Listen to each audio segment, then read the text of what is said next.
everyone, this is Ben. And Nora. Welcome back to the Midwest Model Shop. In today's episode, we got to talk about three real important things. One's super important to the build, one's just regular important, and the other one's just the next step in the build, what we're talking about in the video. So there has been a flurry of excitement over the t-shirts, and that is on the burner. It's happening. That's on the burner as we speak. Yes, we're cooking. And for those of you who are following my Batmobile build, thank you for following. That is on the back burner and will be complete, and I will take you right along with every step of the way. It just had to get put aside for a little while. This is the busiest January in history, I think, that we ever had. Actually, it's February now, but this January for us, for me, was super busy. It's right over there. It's right there. It's not put away. We just haven't had time. It's going to be amazing. Yep. Okay, so the big important thing for this build, in the last video, we talked about the BC deck parts that I modified to fit for what we're doing, and right after I finished that, Neil got a hold of me from Woody's Model Works. He's like, hey, you forgot. Hey, Neil. He's like, hey, you forgot one thing. You got to thin this other part, and it's really important. So we talk about why. And then also, we're kind of getting to the stage where we need to put a base on or create a base for the ship so that it's ready to go. So we whipped one of those up, and we'll discuss how we're going to attach the ship and that whole process. Just this is a shorter episode for real this time, I think. It's a shorter episode. But it's an important episode because that step I should have included in the last one, and I just wasn't aware of it. So it's all kind of a work in progress. That's it, right? Yeah, let's get into the build. Let's do it. All right, everybody, welcome back to the shop. So in the last episode, you saw we prepare these two pieces that have a deck that drops down in here, and then we have this deck piece that ultimately, when I got all the halves together and everything glued up, it's going to sit in on top like this. And if I pinch this together for now, what you can see here is we've got our edge, and that's all very nice and wonderful. And then our next set of photo etch will go right up on top here. I've got an example piece, but it would, for purposes of demonstration, it's going to go attach like this, right, and go up. And then we'll have our next deck hypothetically on top of that, and it lines up like so. Well, what was brought to my attention was, so if you recall, this photo etch pieces, or I'm sorry, 3D printed parts that we're emulating, not any of this open stuff, but this top lip that we left here. So I talked to Neil over at Woody's Model Works, and he was like, hey, you got to thin that some more. So I got on my calipers. Basically what he's saying is if you measure this little lip that's left on these pieces, it works out to about 1.5 mil. And the problem is the kit parts that I didn't do anything with, I just left, if you measure them, they're like 2.43, 2.4. So basically what would end up happening, or will end up happening, is this lip that you can see right here is too thick. So it shows up in the camera. That's the edge we're talking about, right there. Hopefully you can make that out. So we need to thin it down. Now, you don't have to thin it down, but let me show you on the other ship what this will cause, what we're trying to avoid and fix here. Okay, so here we are over on my client's build where we left off last time. So on this edge right here, this dark line that you see, that's a little bit of the Scale Decks black trim line that they put on for the waterways, and then the other dark area is the 3D printed piece that we were doing, and this is the part that's thinner. So what will happen is eventually we'll glue this next deck into position when we're ready, like so, and then you can see you have this gap here, right? And then this would be the regular kit part, and it would be on here like so, but we got rid of it. And you're going to end up using like a piece of photo etch like this, just as an example. And the idea is it will attach to the two sides like this, and it'll go right on. So you're going to have an attachment point here and here, like so, and you're all set. The problem is this width, this dimension right here, is actually wider than the width of the deck up here is. Now in this case, if you use these 3D printed parts, and you put them on. In my example, so your mileage may vary, I have this next deck is a total of 1 millimeter narrower than down here. This is 1 millimeter wider. So if we don't really care, what will happen is this piece of photo etch will lean in a 1/2 mil. This is 3D printed down here. It's fragile, it'll break, it's hard to do anything to thin it out. But what I can do on this piece is add a 1/2 mil strip along this edge just so they meet up and everything will be fine. But back to my model over here. So on this hull, if we leave this thickness here that's like 1.5 mil, by the time we get to this piece, and I'll just set it here so that you can see it actually fits within the groove, because it's supposed to, of this slot right here. So you can see right here it fits in the groove, and you'll have this edge hanging off. When you get your photo etch piece and you finally get around to gluing it on like that, it's going to have to tip in all the way over there to touch. So you're going to have a problem. So what are we going to do about all that? Well, there's a couple of options. One, you could go ahead and measure this out, and like I said before, in my case we're at like 2.42 mil wide right here. I could add 2.4 millimeters of strip to the boat deck, and that would make these end pieces parallel to one another, perpendicular, so that you get a positive point of contact and you're good to go. The problem with doing that is, once again, if I drop this back down on here, it demonstrates it for you itself. See my black strip right there and the big gray strip right here?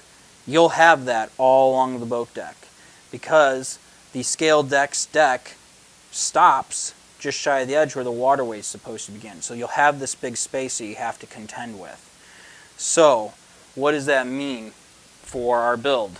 Well, it means you need to narrow these pieces down. You need to thin this edge out. This black, you got to get rid of it. And you need to try and get down to, if we're going to copy the ones that were already done off of the 3D printed part, 1.47 millimeter, or in this case, what would that work out? Probably 1.5 mil. Your mileage could vary. But there's actually, I mean, there's enough there. I only need to lose 1/2 mil. I could take mine down to 1 mil wide, this thickness right here. And then in theory, the sides would be absolutely parallel to one another when you get to the boat deck and you set this piece on top.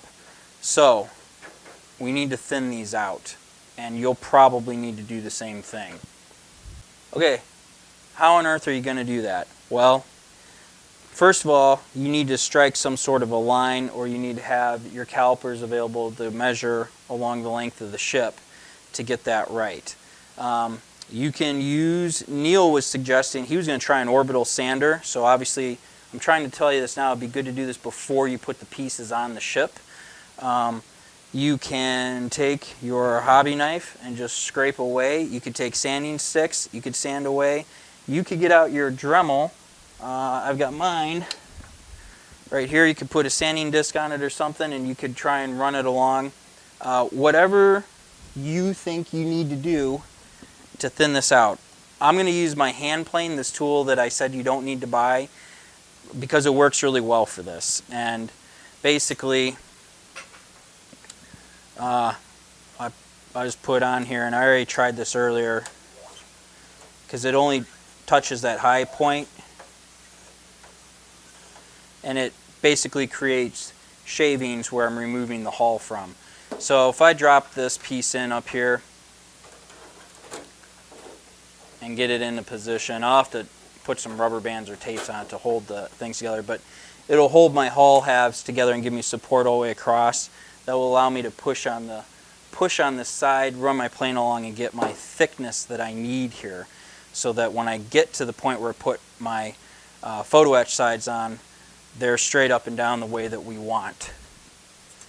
Just to illustrate one more time right now, in case it doesn't, still confused, I want this straight up and down. I don't want it leaning in. we need it to go straight up and down. So I hope that made sense. Let me go ahead and get these sides thinned down. I'll show you what I got. Okay, so here we are back at it. I've finished up thinning down these sides. I ended up with a dimension anywhere from 1.3 to 1.15 millimeters, which I think is pretty good. So yeah, there's a little bit of wave in there, but we're talking about thousandths of an inch. I was a little concerned about this overhang because that thickness helps define it. But we are, in fact, placing another piece of photo etch on here, so I think it's going to be fine. The most important thing is that you have a relatively smooth surface along here that's consistent in thickness so that you can go ahead and affix your photo etch to. So now let's go ahead and talk about a couple other things before we press on.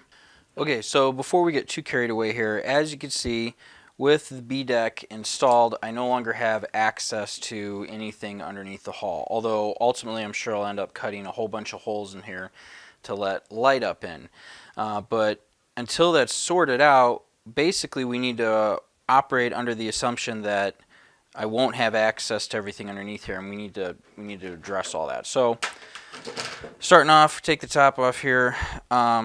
So here's my wires, the extra wires that might need to come up to the top to provide more light if I need it. And then also, like you see right here, we've got that hole. If you remember, this is what I put in on the bottom of the ship where the wire comes out. So we got to address that because, right, the whole thing's going to go on a stand. Speaking of which, for the stand, we got to figure out and arrange to have it so that when the ship's done, because this is really easy to work on, when it's all assembled, I need to be able to put it on a display stand. Fortunately, look at this. There's a display stand. I happened to whip one of those up before this episode here, so we're going to go ahead and monkey around next with getting the ship set up to work with that. One other thing though here, well, several other things. Last time, you remember, we were monkeying around with all of these little portholes right here, the second class portholes, and I ended up having some hot spots with a lot of light coming through from the LEDs because they were way more translucent or transparent than I thought. And right away I got a whole bunch of people telling me, oh, what you need to do is cover up the LEDs on the inside so that the light coming through is softer and you don't have any hot spots. I don't want to do that, and that's because I need to maximize the amount of light that comes up from the bottom of the ship. So what I did instead, which is just really simple, and you can see it right here, I just cut out some acetate and went ahead and roughed it up and sanded it and just glued it onto the back. Now there's nice soft light that comes through, no problem at all, and you can see, you can't see in the inside. Exception to that rule would be this area right here, these big, I'm going to call them 6 foot by 6 foot windows.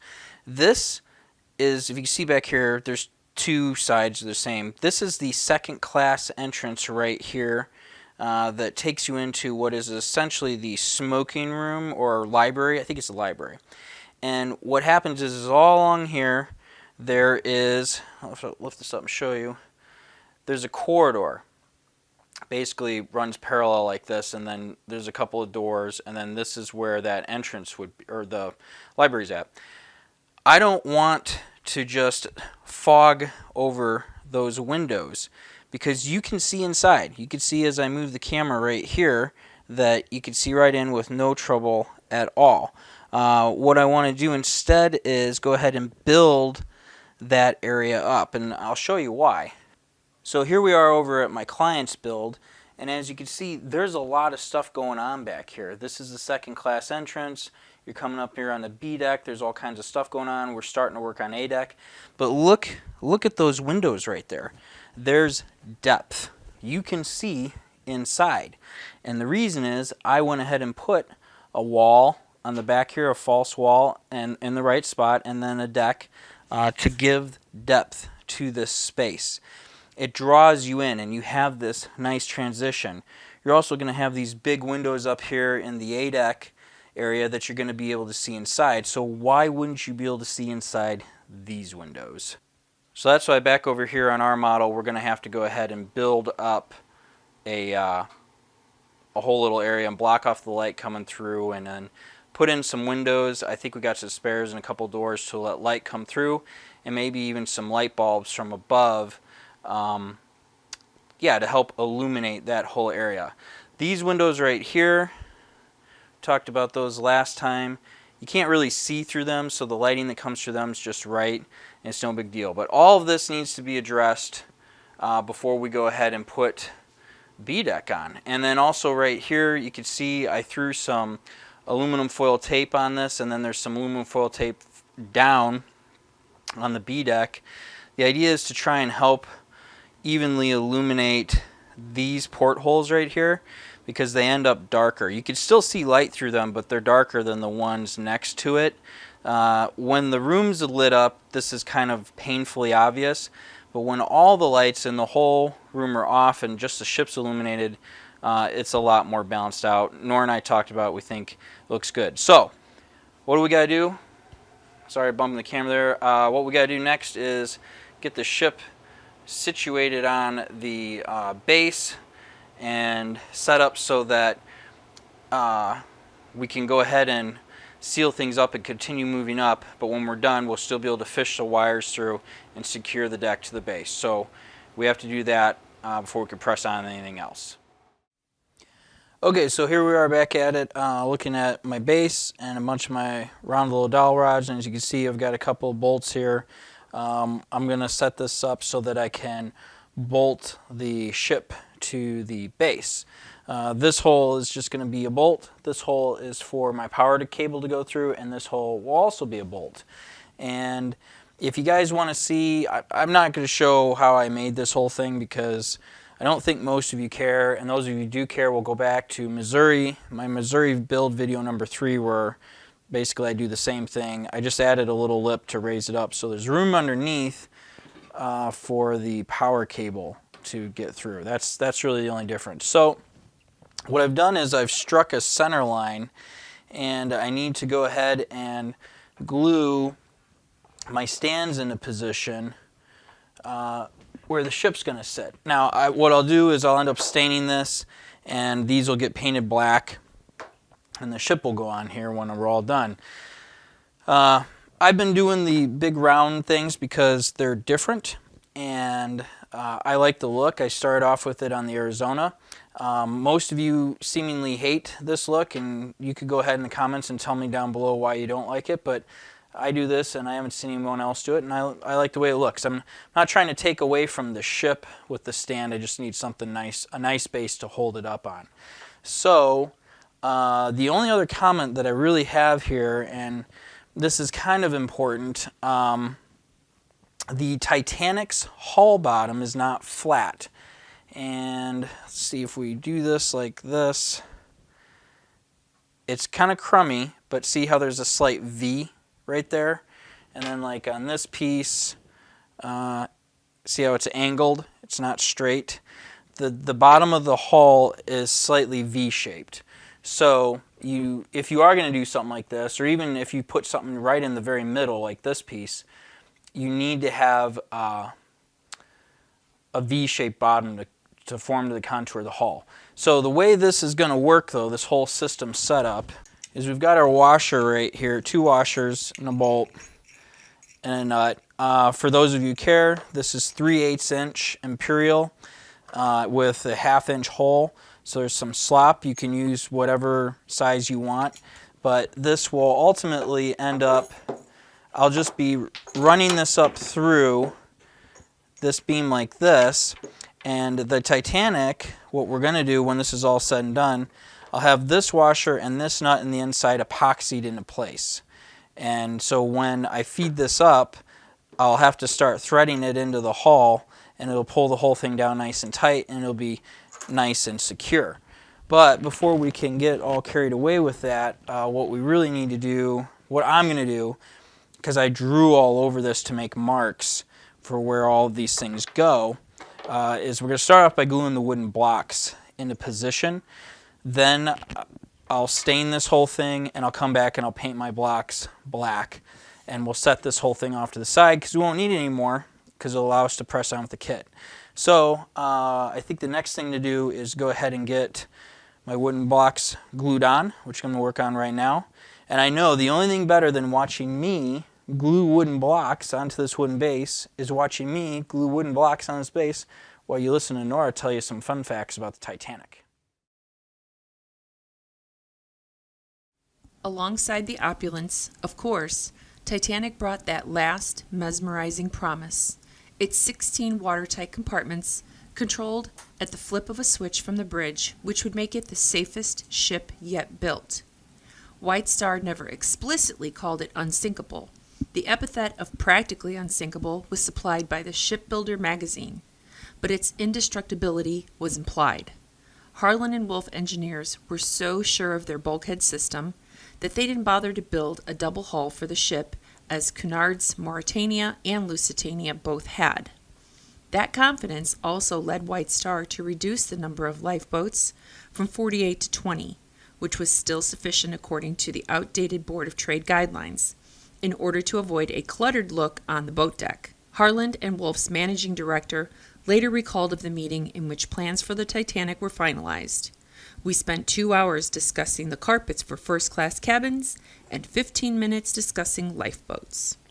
Not everyone was so sanguine. According to a letter written on Titanic's first day by first-class passenger Ida Strauss and posted from the ship's last stop in Ireland, fellow passenger and Canadian railway tycoon Charles Hayes had that evening expressed reservations about the race for dominance over the Atlantic routes. He warned that the White Star, the Cunard, and the Hamburg American lines are now devoting their attention to a struggle for supremacy in obtaining the most luxurious appointments for their ships. But the time will soon come when the greatest and most appalling of all disasters at sea will be the result. 4 days later, Hayes was one of the most wealthy and prominent passengers to go down with the ship. Okay, so now that we've got these glued on, they're not dry, they're just setting up. We're going to go ahead and let them finish up drying, and then what we'll do is we'll run these bolts up through each of these holes, and we'll take the ship and set it onto position. We'll actually snug everything down, and we'll get out our JB Weld, aka 5-minute epoxy, and we'll secure the washer, one of the washers, and one of the bolts, this top bolt, to the inside of the hull, and let that all set up. And when it's done, I mean, on one hand, you could just leave it attached for forever at that point and move it around if you want, but when it's done drying, we'll be able to remove the ship by unscrewing the carriage bolt here, and we'll just set this off to the side, and I'll finish it and do what I need to do, and I'll be back to just having the ship on the default stand, which is a lot easier to move around and handle. The other thing is, because there is a little bit of a dish to things, when this is all dried and set up and done, I'll be doing some final shaping to get the height all right. I did some rough stuff out in the shop, but basically these center ones are lower than the outside ones, and the outside ones are tapered up. I'm being exaggerated here, but so that it all works. So anyway, yeah, we'll let this all dry up, and then we'll get the ship on. Okay, so this glue is mostly set up, and we're going to do some reverse finagling here, I guess, to do this next segment. And what I mean by reverse is we have to install or set up these bolts first to get the ship in place. So all we got here is a washer and the bolt. Run that up through here, and we'll run this one through here. So they're just sitting. Now the tricky part, and this way is the bow. Mark that. The tricky part is going to be getting that cord right here through the bottom. But we'll start out like this.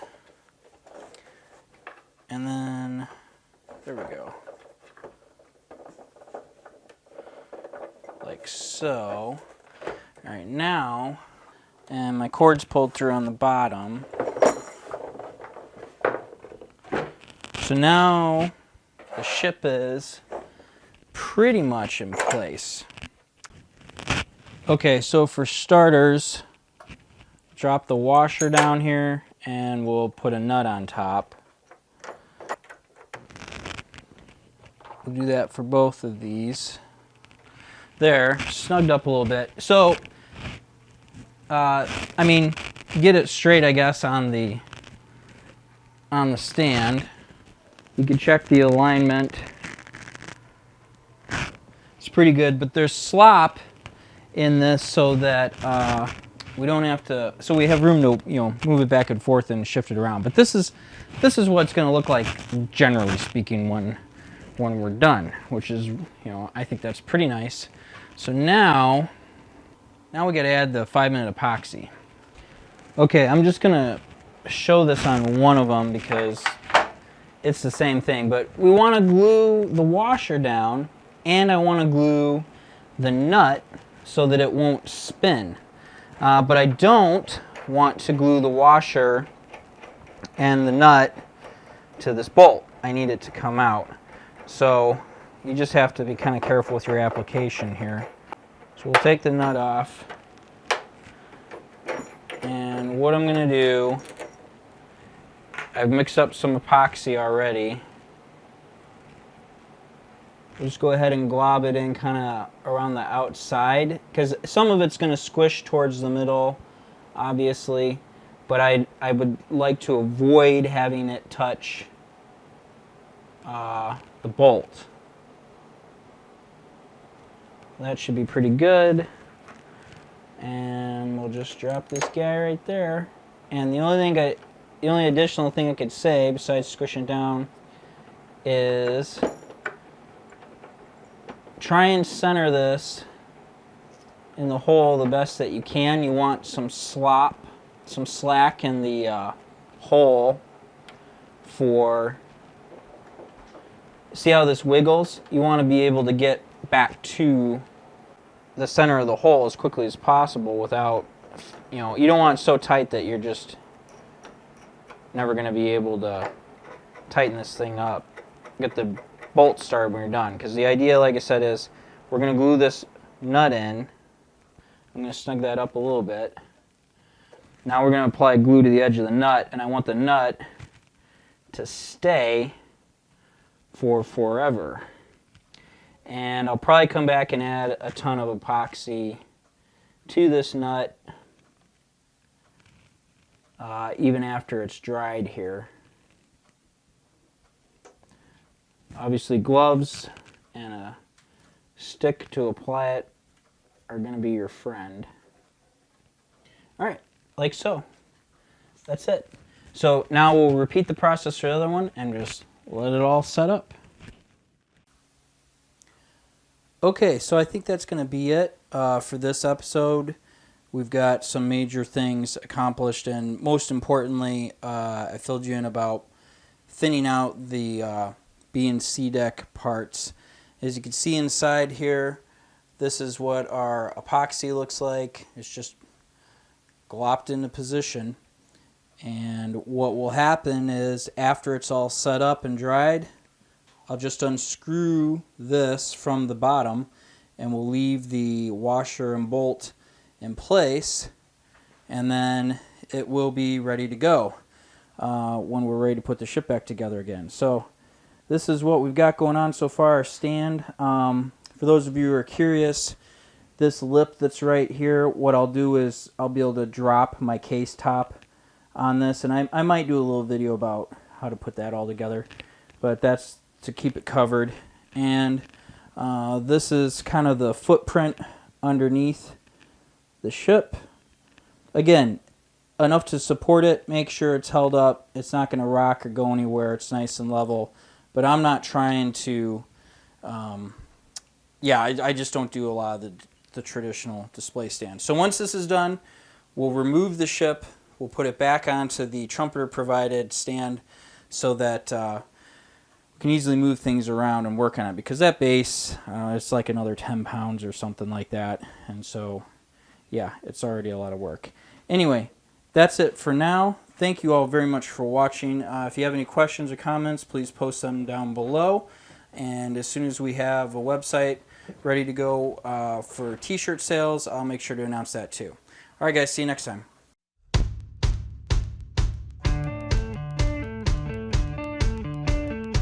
means it's recording. I just hit the button. When it goes square, it's recording. Oh.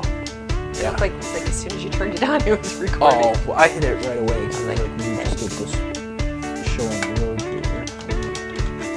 Ready, baby? Take two. Take two. Hey everyone, this is Ben. Welcome back to the Midwestern Model Shop. Let's do it again. Ready?